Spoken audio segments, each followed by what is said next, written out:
stay with us. We are going to continue on the Russia-Ukraine war, and we're going to look at the Ukrainian President Volodymyr Zelensky, who said that Kyiv will intensify talks with the United States on air defence support. This comes after President Trump confirmed Washington will send more defensive weapons to Ukraine. Zelensky has ordered his defence minister to expand contacts with US officials immediately. Air defence remains a top priority as Russia continues to step up strikes. Zelensky says rapid implementation of US decisions is crucial. The Pentagon also confirmed new deliveries are underway. Both sides now look to strengthen military coordination amid ongoing efforts for lasting peace. Let's listen once again to US President Donald Trump. Сьогодні ж доручив міністру оборони України та головкому активізувати всі контакти з американською стороною. Ми маємо зараз необхідні політичні заяви та рішення, і потрібно їх.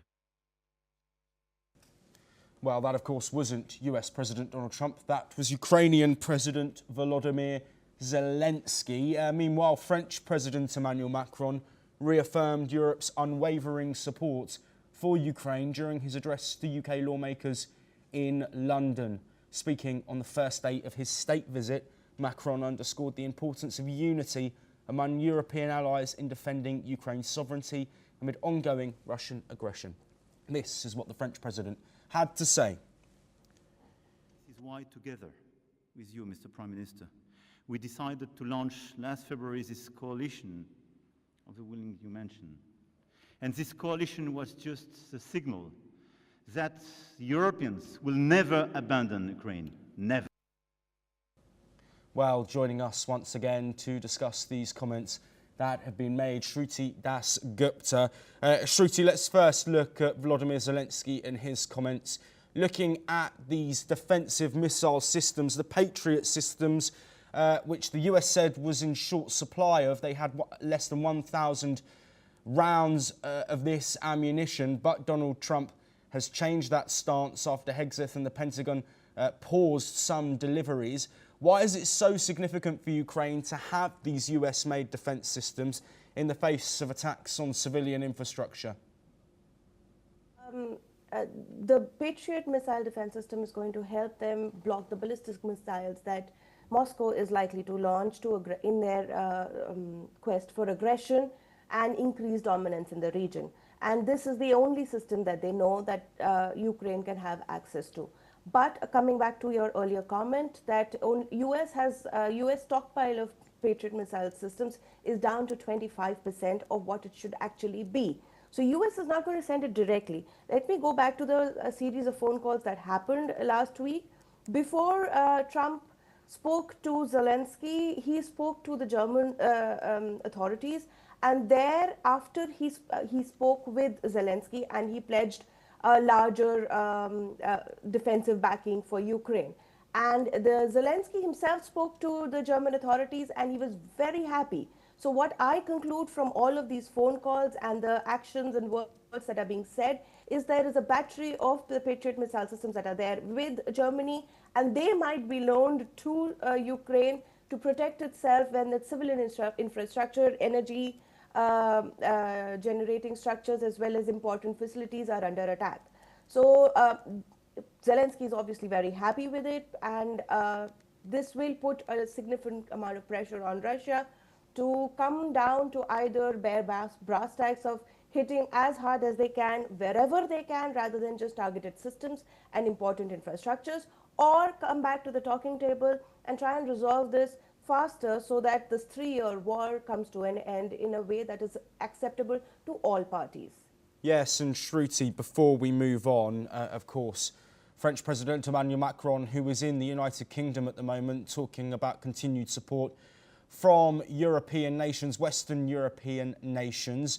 How do you think a united coalition of the willing and united Western allies of Ukraine could support not just Ukraine's defence against Russia, but also a potential move towards a ceasefire, something that they have been calling for persistently in recent months?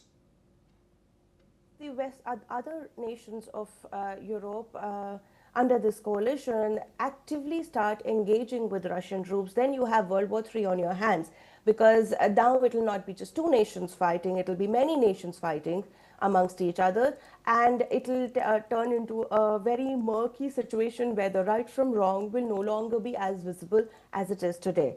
So I believe we should understand why the war began, which was the NATO installations in Ukraine, which was not acceptable to Russia and had warned against repeatedly to the US.